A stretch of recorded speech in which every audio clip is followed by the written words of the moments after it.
Alors, première capsule, le schéma de communication. On utilise les 5 questions présentes. Qui, quoi, pourquoi, pour qui, comment. Donc, le qui, c'est l'émetteur. L'émetteur, c'est la personne qui transmet le message. Donc, l'information, c'est elle qui la donne.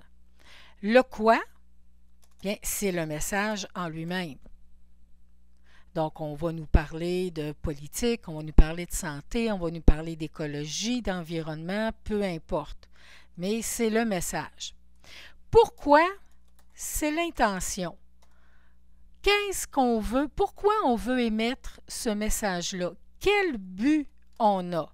Donc, on peut vouloir dénoncer, on peut vouloir amuser, on peut vouloir informer, etc., etc. On va les voir, les buts, un peu plus loin. Donc, l'intention, c'est le but, c'est la raison pour laquelle on émet le message. Pour qui? Eh bien, c'est le destinataire, on ne mettra pas de lettre majuscule, c'est le destinataire ou encore le récepteur. Donc, c'est la personne qui reçoit le message. Et le comment, bien, il y a le langage. Alors, si toi, tu parles juste anglais, puis moi, français, on a un problème au niveau du langage. Donc, il faut trouver un langage commun. Il faut trouver du vocabulaire qui va faire que tu vas comprendre ce que je vais te dire, que tu vas bien le décoder. Et il y a le référent, c'est-à-dire le sujet en lui-même. Si j'ai un sujet qui est très complexe et que tu en connais peu, hein, tout à l'heure, dans l'autre message, je vais te parler des gaz de schiste.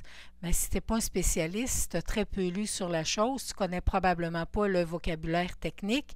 Donc, le référent va causer des problèmes et par conséquent, le langage aussi, parce qu'il ne sera pas approprié au récepteur, à la personne qui reçoit. Donc, quand on émet un message, il faut tenir compte des caractéristiques de notre récepteur pour être sûr qu'il va décoder, comprendre et pouvoir échanger avec nous.